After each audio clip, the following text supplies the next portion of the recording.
নকিবুদ্দিন, ধন্যবাদ তোমাকে। দিলীপ ঘোষ কাউন্টিং এর দিন গোলমাল করতে পারে, এখানেও এক ডোনাল্ড ট্রাম্প আনছেন, তিনি পরাজয় মানবেন না এমনটা দিলীপ ঘোষ বলছেন, দরকারে বোমা মেরে উড়িয়ে দেবেন।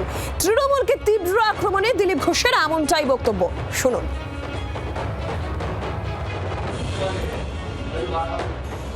গন্ডগোল করতে পারে, কারণ এখানেও তো একটা ডোনাল্ড ট্রাম্প আছেন, তিনি পরাজয় মানবেন না, দরকার হলে বম মেরে উড়িয়ে দেবেন, গন্ডগোল করে দেবেন, কাউন্টিং বন্ধ করে দেবেন, সেটাও করতে পারে টিএমসি।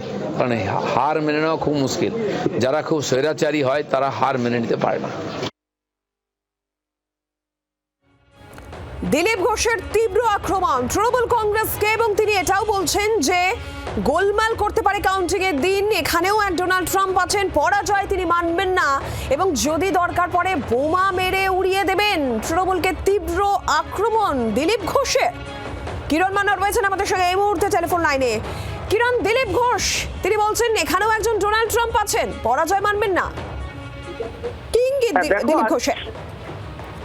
দেখো, আজকে কোলাঘাটে 3টি জেলার প্রার্থীদের নিয়ে আজকে একটি কর্মী বৈঠক হচ্ছে, যেখানে আগামী 4 তারিখ গণনার দিন যাতে কোনো রকম ভাবে সমস্যা না হয় এবং সুষ্ঠুভাবে যাতে পরিচালনা হয়, গণনা কেন্দ্রে যাতে এজেন্টরা যারা আছেন, যারা কাউন্টিং এজেন্ট, তাদের কোনো সমস্যা না হয়, সেই নিয়ে একটা বৈঠক ছিল। সেই বৈঠকে দিলীপ ঘোষ এসে তিনি প্রসঙ্গক্রমে তিনি বললেন যে কোনো গন্ডগোল হতে পারে, তৃণমূল শান্তিতে কোনো কিছু করতে চায় না, এখানে একজন ডোনাল্ড ট্রাম্প আছেন, তিনি প্রয়োজনে হার তিনি মেনে নিতে পারেন না, প্রয়োজনে তিনি বোমা মেরে উড়িয়ে দিতে পারেন।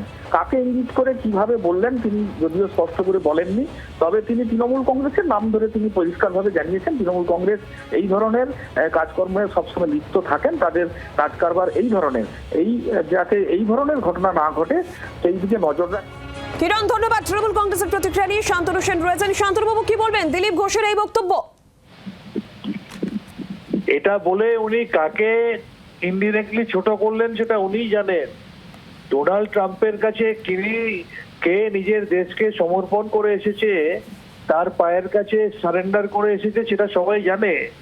ভারতবর্ষের প্রধানমন্ত্রী নরেন্দ্র মোদী কিভাবে ডোনাল্ড ট্রাম্পের কাছে নিজেকে আত্মসমর্পণ করার মধ্যে দিয়ে পুরো দেশটাকে তার কাছে আত্মসমর্পণ করে দিয়েছেন, এবং ডোনাল্ড ট্রাম্প সদর্পে ঘোষণা করছেন যে ভারতবর্ষের সমস্ত সিদ্ধান্ত আমি নিচ্ছি। উনি বলছেন উনি যুদ্ধ থামাচ্ছেন, উনি বলছেন উনি যুদ্ধ লাগাচ্ছেন, উনি বলছেন উনি তেলের দাম কমাচ্ছেন, উনি বলছেন উনি তেলের দাম বাড়াচ্ছেন, আর নরেন্দ্র মোদী মুখ বন্ধ করে চুপ করে সেগুলো শুনছেন। সেখানে গিয়ে বলে আসছেন যে আপকি বার ট্রাম্প সরকার, যদিও তিনি যেবার ট্রাম্প সরকার বলেছিলেন সেবারে ট্রাম্পের পায়ে পতন হয়েছিল। সুতরাং এটার মধ্যে দিয়ে বগল হবে দিলীপ বাবু, যার মনের মধ্যে একসময় দীর্ঘদিনের ক্ষোভ জমেছিল, তাকে তার নিজের কেন্দ্র থেকে অন্য জায়গায় পাঠিয়ে লোকসভায় লড়তে পাঠিয়েছিল, তিনি গোহারায় হেরে গিয়েছিলেন, দলের মধ্যে কোণঠাসা হয়ে গিয়েছিলেন, এই পার্টি অফিসে তার ঘরের দরজা বন্ধ করে দেওয়া হয়েছিল, তিনি ঢুকতে পারছিলেন না। তো বকল হবে তিনি কাকে ইঙ্গিত করে বললেন বা কাকে ছোট করলেন সেটা তিনিই জানেন, এবং বাংলার মানুষ আশা করি এটা বুঝতে পারছে। ধন্যবাদ শান্তনুবাবু। বাংলার আওয়াজ, বাঙালির আবেগ, জি 24 ঘন্টা।